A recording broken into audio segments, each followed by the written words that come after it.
നമസ്കാരം.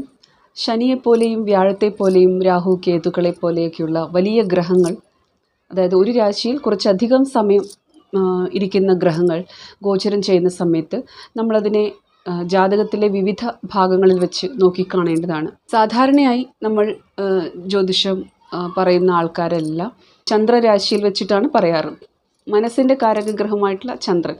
അപ്പോൾ ആ ചന്ദ്രരാശിയിൽ നിന്ന് പറയുമ്പോൾ അത് പലതും നമ്മുടെ മനസ്സ് ചിന്തിക്കുന്നതും ആ മനസ്സ് പറയുന്നതിനനുസരിച്ച് പ്രവർത്തിക്കുന്നതും ഒക്കെ കാരണം. മാത്രമല്ല ദശാകാലങ്ങൾ കണക്കാക്കുന്നതും ചന്ദ്രനിൽ നിന്നാണ്. അങ്ങനെയൊക്കെ നോക്കുമ്പോൾ ആ ഒരു ചന്ദ്രലഗ്നം വച്ചിട്ടുള്ള ജാതകം പറയുമ്പോഴാണെങ്കിലും അതും ഒരുപാട് ഫലം തരുന്നത് തന്നെയാണ്. അപ്പോൾ മനസ്സ് എങ്ങോട്ടാണ് പോകുന്നത്, നമ്മുടെ ചിന്തകൾ എങ്ങനെയായിരിക്കും എന്നതിനനുസരിച്ചിട്ടാണ് പൊതുവെ നമ്മൾ ചന്ദ്രരാശി വെച്ച് പറയുന്നത്. അതേസമയം ഗോചരഫലങ്ങളെ ലഗ്നം വെച്ച് നോക്കിക്കഴിഞ്ഞാൽ, സൂര്യനിൽ നിന്ന് നോക്കിക്കഴിഞ്ഞാൽ, നിങ്ങളുടെ ആത്മകാരക ഗ്രഹത്തിൽ നിന്ന് നോക്കിക്കഴിഞ്ഞാൽ, കാരകാംശത്തിൽ നിന്ന് നോക്കിക്കഴിഞ്ഞാൽ, അതിലൊക്കെയും പ്രധാനമായിട്ട് നിങ്ങളുടെ ദശാനാഥനിൽ നിന്ന് നോക്കിക്കഴിഞ്ഞാൽ വ്യത്യസ്തമായിട്ടുള്ള ഒരു ഐഡിയ നിങ്ങൾക്ക് ലഭിക്കുന്നതാണ്. അതായത് നമ്മുടെ ആ ഒരു ജീവിതത്തിലെ ആ ഒരു 2.5 വർഷം, ശനി ഒരു രാശിയിൽ 2.5 വർഷമാണ് ഇരിക്കുന്നത്. അപ്പോൾ ആ ഒരു 2.5 വർഷം എൻ്റെ ആത്മാവിൻ്റെ തലത്തിൽ നിന്ന് അതിനെ എങ്ങനെ മനസ്സിലാക്കിയെടുക്കാം. അത് ആത്മകാരക ഗ്രഹം ഇരിക്കുന്ന ഭാവത്തിൽ നിന്ന് ശനി ഇവിടെ ഗോചരം ചെയ്യുന്നു. കൂടാതെ കാരകാംശത്തിൽ നിന്ന് ശനി ഇവിടെ ഗോചരം ചെയ്യുന്നു. അങ്ങനെയുള്ള കാര്യങ്ങൾ വെച്ച് നോക്കുമ്പോൾ നമുക്ക് കുറേയൊക്കെ നമ്മുടെ ഈ ആത്മാവിൻ്റെ പോക്ക് എങ്ങോട്ടാണ്, എന്തൊക്കെ തടസ്സങ്ങളാണ് ഈ ആത്മാവിൻ്റെ യാത്രയിൽ ഇനി നമുക്ക് അനുഭവിക്കാൻ കഴിയുക, എന്ത് പ്രതിസന്ധികളാണ് വരാൻ പോകുന്നത്, ഇത് നമ്മൾ വളരെ ഡീപ്പായിട്ട് ഇതിനെപ്പറ്റി ചിന്തിക്കുമ്പോഴാണ് മനസ്സിലാവുന്നത്. ശനി ഒരു രാശിയിൽ ഓരോ നക്ഷത്രങ്ങളിലൂടെ കടന്നു പോകുമ്പോൾ ആ നക്ഷത്രാധിപന്മാരുടെ സ്ഥാനം, നിങ്ങളുടെ ജാതകത്തിലെ മറ്റ് ഗ്രഹങ്ങളുടെ എല്ലാം സ്ഥാനം, ശനിയും വ്യാഴവും ഒക്കെ ഉൾപ്പെടെയുള്ള ഇതിനെല്ലാം വച്ചിട്ടും നവാംശത്തിൽ ഇവരെവിടെ ഇരിക്കുന്നു, അതുപോലെ നിങ്ങളുടെ നക്ഷത്രവുമായി എന്ത് ബന്ധമാണ് ശനി ഇരിക്കുന്ന നക്ഷത്രത്തിനുള്ളത്. അതായത് ശനി ഇരിക്കുന്ന നക്ഷത്രം നിങ്ങളുടെ ജന്മതാര തന്നെയാണോ, മിത്രമാണോ, അതിമിത്രമാണോ, ക്ഷേമതാരയാണോ, അതായത് ഇങ്ങനെയുള്ള കാര്യങ്ങളൊക്കെ നോക്കുമ്പോൾ നമുക്ക് ഐഡിയ ലഭിക്കുന്നതാണ് നമ്മുടെ ആ ഒരു ടൈം പീരീഡ് എങ്ങനെയെന്നുള്ളത്. ഗോചരഫലങ്ങൾ നോക്കുമ്പോൾ ജനറലി ശനി ഏത് രാശിയിലേക്ക് പോകുന്നു, ആ രാശിയുടെ തത്വങ്ങളും, അതുപോലെ ഓരോ ചന്ദ്രരാശിയിൽ നിന്നും എവിടെ ഈ ശനി വരുന്നു എന്നതിനനുസരിച്ചിട്ട് ശനിയുടെ ദൃഷ്ടികൾ ഏതൊക്കെ ഭാവങ്ങളിലേക്ക് പതിക്കുന്നു എന്നതിനനുസരിച്ചിട്ടൊക്കെയാണ് ജനറലി ഫലം പറയുന്നത്. പക്ഷേ ഈ ശനി ഇരിക്കുന്ന ഭാവത്തിൽ മറ്റു ഗ്രഹങ്ങളുണ്ടെങ്കിൽ അതിൻ്റെ ഫലം വ്യത്യാസം വരുന്നതാണ്. അപ്പോൾ ശനിയോടൊപ്പം മറ്റു ഗ്രഹങ്ങൾ യുതി ചെയ്തതുപോലെയുള്ള ഒരു ഫലം അവിടെ പ്രതീക്ഷിക്കാവുന്നതാണ്. ലഗ്നത്തിൽ നിന്നും നമ്മൾ ജാതകം പരിശോധിക്കേണ്ടതാണ്. ലഗ്നത്തിൽ നിന്ന് പരിശോധിക്കുമ്പോൾ ലഗ്നം എന്നത് നമ്മുടെ ശരീരഭാവമാണ്, തനുഭാവമാണ്. അതായത് നമ്മുടെ മനസ്സിൽ നമ്മൾ ഒന്ന് ചിന്തിക്കുമെങ്കിലും പക്ഷേ ചിലപ്പോൾ സംഭവിക്കുന്നത് മറ്റൊന്നാണ്. അതായത് ചില സമയങ്ങളിൽ ഒരുപാട് ഉത്കണ്ഠ തരുന്നതായിരിക്കാം ചില ഗോചരങ്ങൾ. അഷ്ടമത്തിലേക്കൊക്കെ പ്രധാനപ്പെട്ട ഗ്രഹങ്ങൾ, അഷ്ടമത്തിലേക്ക് രാഹുവിൻ്റെ ഒരു വരവാണെങ്കിൽ, അഷ്ടമത്തിലേക്ക് കേതുവിൻ്റെ വരവാണെങ്കിൽ, അത് ചന്ദ്രനിൽ നിന്നായാലും ലഗ്നത്തിൽ നിന്നായാലും ഈ ഒരു അകാരണമായിട്ടുള്ള ഒരു ഭയം അല്ലെങ്കിൽ ഒരു സംശയം, ഉത്കണ്ഠ, ഇല്ലാത്ത കാര്യത്തിനെ പറ്റി ചിന്തിക്കുക, ഓവർ തിങ്കിങ് വരിക, ഇങ്ങനെയുള്ള കാര്യങ്ങൾ വന്നു ചേർന്നു എന്ന് വരാം. പക്ഷേ നിങ്ങളുടെ ലഗ്നത്തിനും ചന്ദ്രനും ഒരേപോലെ ഇതുപോലെ 6, 8, 12 ഭാവങ്ങളിലേക്ക് വരുമ്പോൾ അത് കുറച്ച് ചാലഞ്ചിങ് ആയിട്ട് വരാറുണ്ട്. എന്നിരുന്നാലും നിങ്ങൾക്ക് നിങ്ങളുടെ ആധ്യാത്മിക ചിന്തകൾ കൂടുതലാണെങ്കിൽ, നിങ്ങൾക്കൊരു പ്രത്യേക ലൈഫ് സ്റ്റൈൽ ഉണ്ടെങ്കിൽ, അതായത് നിങ്ങൾക്കൊരു റുട്ടീനുണ്ട്, പൂജാതി കർമ്മങ്ങൾ ചെയ്യുക, നാമജപങ്ങൾ ചെയ്യുക, അമ്പല സന്ദർശനം നടത്തുക, സത്സംഗം ചെയ്യുക, മറ്റുള്ള ആൾക്കാരിൽ നിന്ന് കൂടുതൽ ആൾക്കാരുടെ ഇടയിലേക്കൊന്നും പോകാതെ നിങ്ങൾക്ക് നിങ്ങളുടേതായിട്ടുള്ളൊരു സ്പേസ് ഉണ്ടെങ്കിൽ നിങ്ങൾക്ക് ഈ ഒരു നെഗറ്റീവായിട്ട് വരുന്ന ഗോചര ഫലങ്ങളെയും ഒന്നും വലിയതായിട്ട് പേടിക്കേണ്ടതില്ല. സമയത്ത് അങ്ങനെയുള്ള വ്യക്തികൾ പൊതുവെ സൂര്യനിൽ നിന്ന് എവിടെ ഗോചരം വരുന്നു എന്നത്, ആത്മകാരക ഗ്രഹത്തിൽ നിന്ന് ഗോചരം എവിടെ നടക്കുന്നു എന്നത് പ്രത്യേകം പരിശോധിച്ചാൽ നിങ്ങൾക്ക് മനസ്സിലാക്കാൻ കഴിയുന്നതാണ്. അതായത് കൂടുതൽ ആധ്യാത്മിക പുരോഗതി നേടിയ ആൾക്കാരാണെങ്കിൽ, ഒരുപാട് ഗ്രൂപ്പുകളും കാര്യങ്ങളും അതുപോലെ ഒരുപാട് ആൾക്കാരുമായിട്ടൊന്നും മിങ്കിൾ ചെയ്യുന്നില്ലെങ്കിൽ, നിങ്ങൾക്ക് നിങ്ങളുടേതായിട്ടുള്ളൊരു സ്പേസ്, അതിൽ നിങ്ങളും നിങ്ങളുടെ ആ ഒരു ആധ്യാത്മികമായിട്ടുള്ള ഒരു എൻവയോൺമെൻറ്റും അങ്ങനെ ഒരു പരിസ്ഥിതിയും കാര്യങ്ങളൊക്കെ ആണെങ്കിൽ, നിങ്ങളുടേതായിട്ടുള്ള ഒരു എനർജി പ്രൊട്ടക്ഷൻ വലയം നിങ്ങൾ കാത്ത് സൂക്ഷിക്കുന്നുണ്ടെങ്കിൽ, അതിൻ്റേതായിട്ടുള്ള കർമ്മം ചെയ്യുന്നുണ്ടെങ്കിൽ, തീർച്ചയായിട്ടും നിങ്ങൾക്ക് ഈ സൂര്യനിൽ നിന്നും അതുപോലെ ആത്മകാരക ഗ്രഹത്തിൽ നിന്നും കാരകാംശത്തിൽ നിന്നും ജാതകം പരിശോധിച്ചാൽ വളരെ നല്ലതായിട്ട് ക്ലിയറായിട്ട് നിങ്ങളുടെ ഒരു ആത്മാവിൻ്റെ പുരോഗതിയെപ്പറ്റി എന്താണ് ഇപ്പോൾ എനിക്ക് വരാൻ പോകുന്നത്, ശരിക്കും എനിക്ക് എന്ത് വരാൻ പോകുന്നത് എന്നത് ശരിക്കും ആ ഒരു കാരകാംശത്തിൽ നിന്ന്, ആത്മകാരക ഗ്രഹത്തിൽ നിന്ന് ഗോചരങ്ങൾ പറഞ്ഞു തരുന്നതാണ്.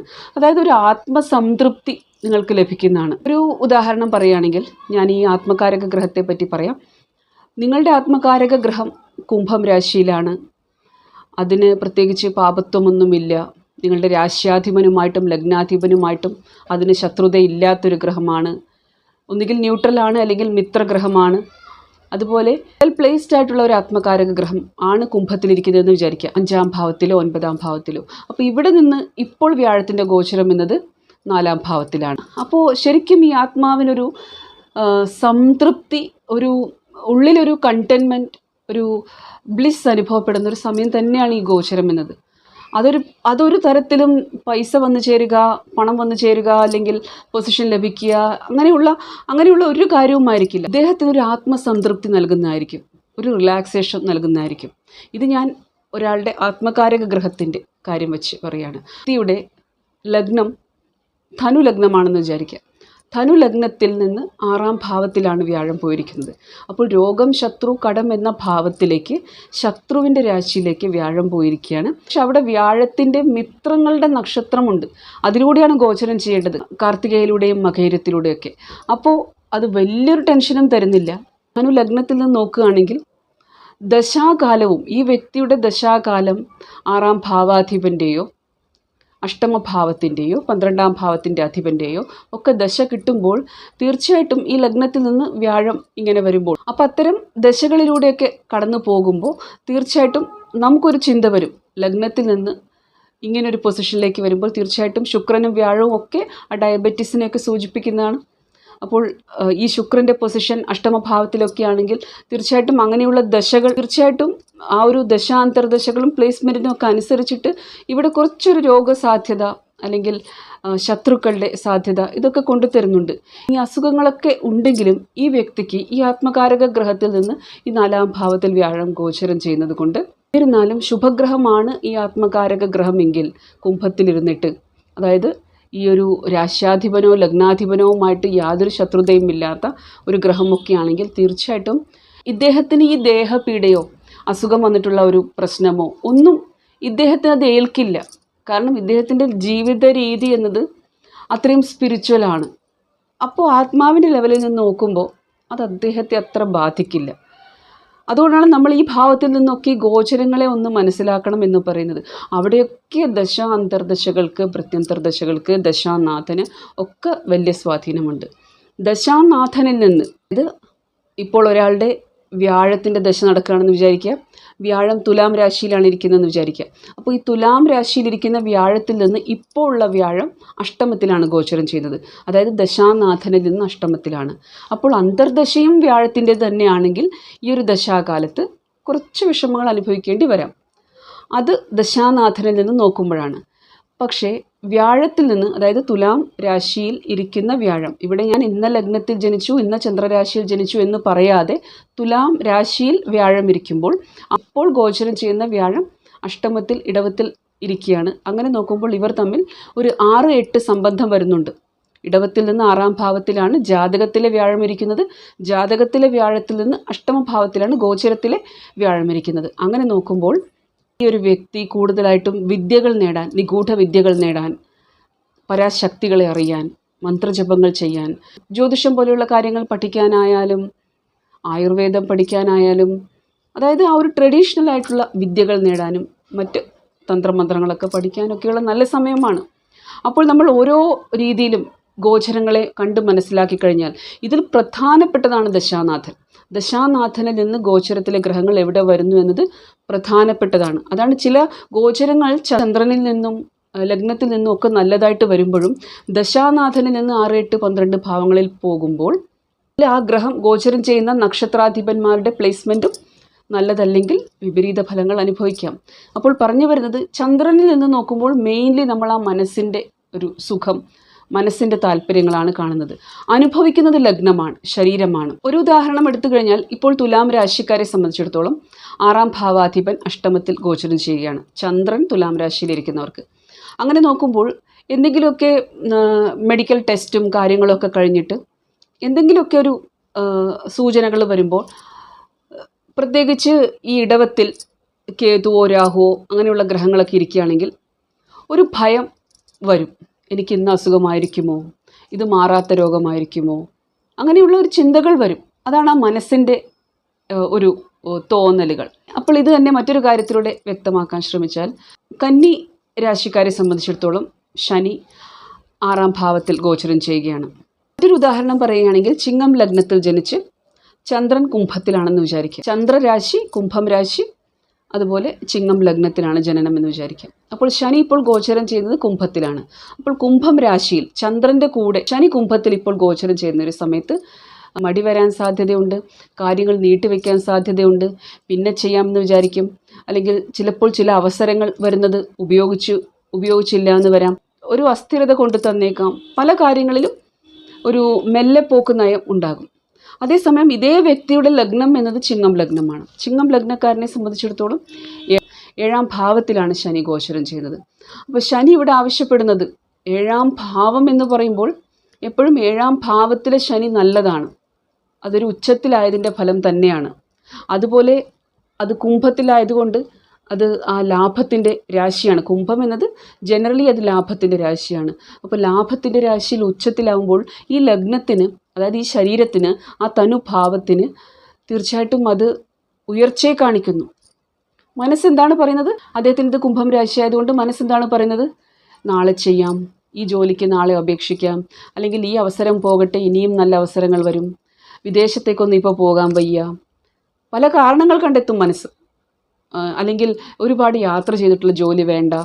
ശനിയുടെ ദൃഷ്ടികൾ മേടത്തിലേക്കും വൃശ്ചികത്തിലേക്കും ചിങ്ങത്തിലേക്കും ഉള്ളതുകൊണ്ട് ഈ വ്യക്തിയുടെ മനസ്സ് പറയും, അങ്ങനെയുള്ള ഇതിലേക്കൊന്നും പോകണ്ട, കുറച്ച് അടുത്ത അവസരത്തിനായിട്ട് നോക്കാം, അല്ലെങ്കിൽ ഒരുപാട് പരിശ്രമിക്കേണ്ട, അല്ലെങ്കിൽ ഇതാണ് എൻ്റെ ക്വാളിഫിക്കേഷൻ, ഈ ഫീൽഡ് കുറച്ച് വ്യത്യാസമുള്ളതാണ്. ആ ഒരു ചിന്ത വന്നേക്കാം ദശാകാലങ്ങൾക്കനുസരിച്ചിട്ട്.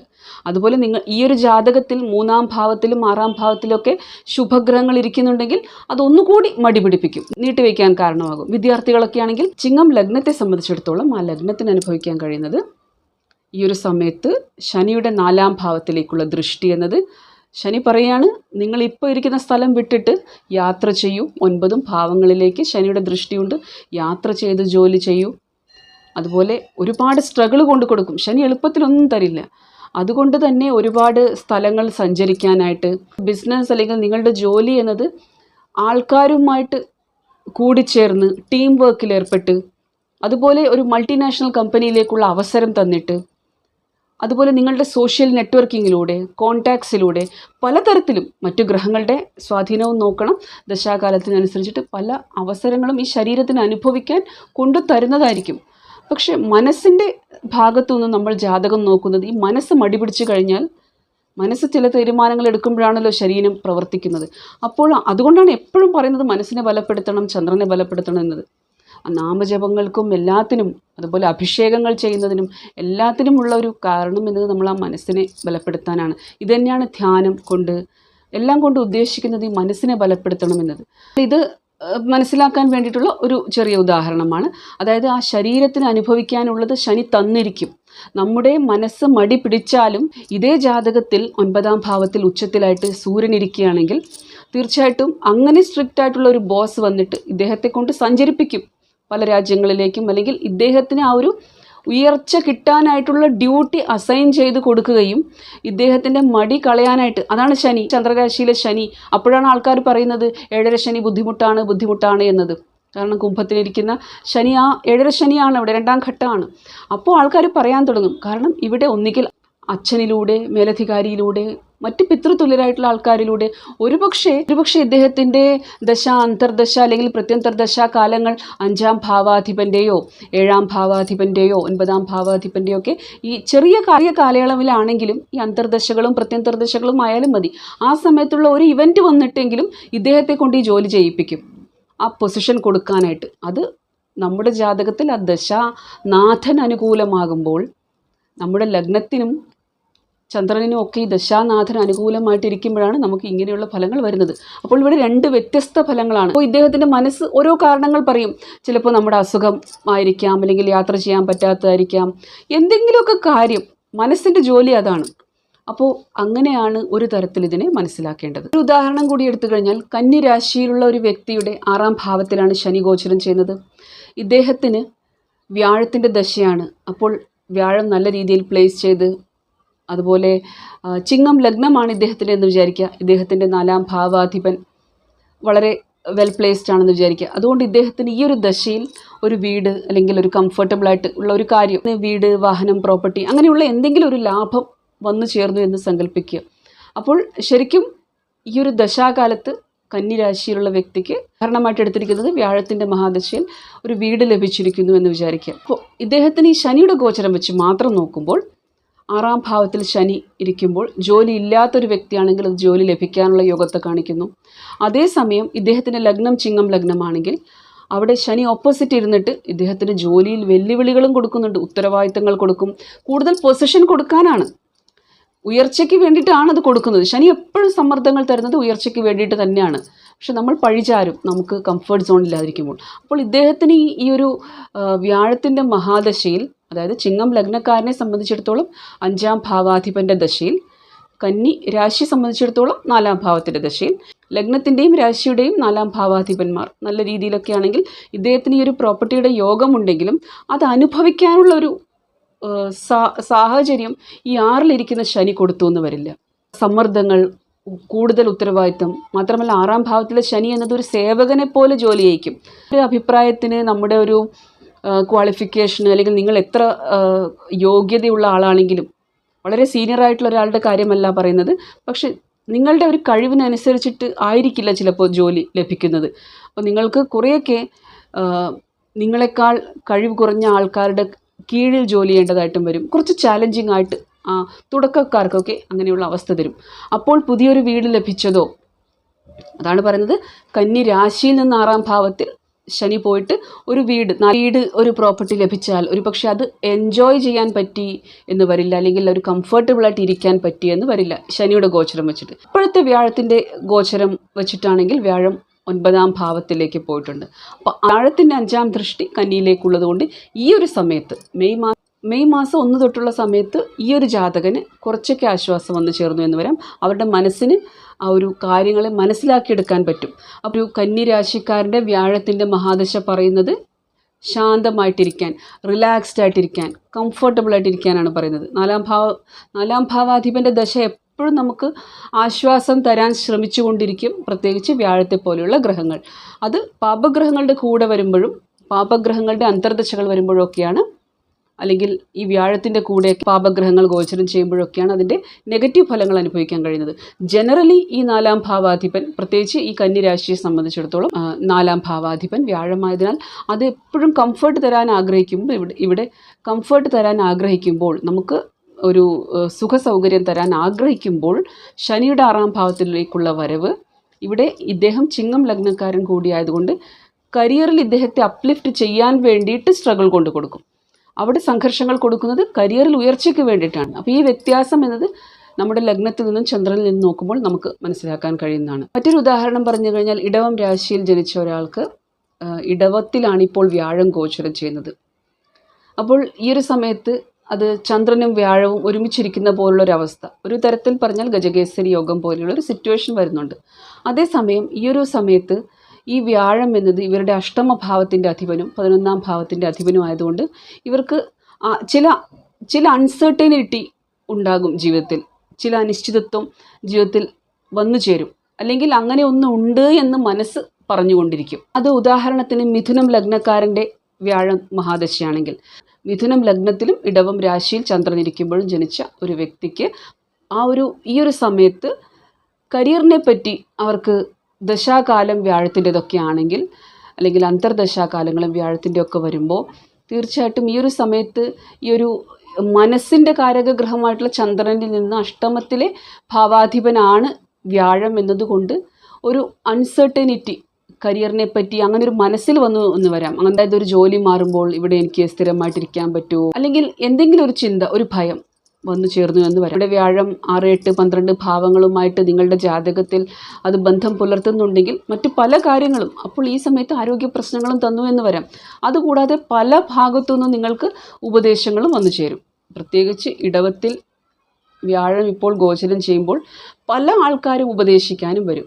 നിങ്ങൾക്ക് എത്ര നല്ല കഴിവുണ്ടെങ്കിലും പല ആൾക്കാരും അങ്ങനെ ചെയ്യരുത്, ഇങ്ങനെ ചെയ്യൂ എന്ന് പറഞ്ഞത് ഉപദേശിക്കാനും വരും. 2 ഭാഗത്തുനിന്നും നമ്മുടെ ജാതകങ്ങൾ നോക്കിയിട്ട് ഒന്ന് അനലൈസ് ചെയ്യാൻ ശ്രമിക്കേണ്ടതാണ്. കൂടാതെ ഇവർ സഞ്ചരിക്കുന്ന നക്ഷത്രങ്ങൾ നമ്മുടെ ജന്മനക്ഷത്രത്തിൽ നിന്ന് അനുകൂലമായിട്ടുള്ള നക്ഷത്രങ്ങളിലാണെങ്കിൽ തീർച്ചയായിട്ടും അത് നല്ല ഫലം തരാനുള്ള സാധ്യതകൾ കാണിക്കുന്നു. അവിടെയും നമ്മളത് ശ്രദ്ധിക്കേണ്ടതാണ്. കൂടാതെ സൂര്യൻ ആത്മാവാണ്. ഓരോ ഗോചരത്തിൻ്റെയും അവസാനം, അതായത് ഇപ്പോൾ വ്യാഴത്തിൻ്റെ ഗോചരം മേടത്തിൽ നിന്ന് കഴിഞ്ഞിരിക്കുന്നു. നിങ്ങളുടെ ജാതകത്തിൽ സൂര്യൻ ഇരിക്കുന്ന ഭാഗത്തു നിന്നും എന്തൊക്കെ നേട്ടങ്ങൾ തന്നു എന്ന് ചിന്തിക്കുക. ചന്ദ്രനിൽ നിന്നും അതുപോലെ ലഗ്നത്തിൽ നിന്നും എന്തൊക്കെ നേട്ടങ്ങൾ തന്നു, നമ്മൾ അറിഞ്ഞോ അറിയാതെയും എന്തൊക്കെ തെറ്റായ തീരുമാനങ്ങൾ എടുത്തു, ഇങ്ങനെയുള്ള കാര്യങ്ങളിൽ ചിന്തിച്ചു കഴിഞ്ഞാൽ നമുക്ക് ഒരുപാട് ഐഡിയ ലഭിക്കുന്നതാണ്. കുറച്ചൊക്കെ ഗോചരഫലങ്ങളെ എങ്ങനെ നമുക്ക് കുറച്ചുകൂടി മോഡേണായ രീതിയിൽ നോക്കിയെടുക്കാം എന്നതിനെ കുറച്ച് ഐഡിയ തരാൻ ശ്രമിച്ചിട്ടുണ്ട്. നിങ്ങൾ എനിക്ക് തരുന്ന സ്നേഹത്തിനും സപ്പോർട്ടിനും ഒരുപാട് നന്ദിയുണ്ട്. ഇനിയും നിങ്ങളുടെ സഹകരണം പ്രതീക്ഷിക്കുന്നു. ചാനൽ ഇതുവരെ സബ്സ്ക്രൈബ് ചെയ്യാത്തവരാണെങ്കിൽ ചാനൽ സബ്സ്ക്രൈബ് ചെയ്ത് കാണുക. Thank you so much for watching the video. ഓം നമഃ ശിവായ.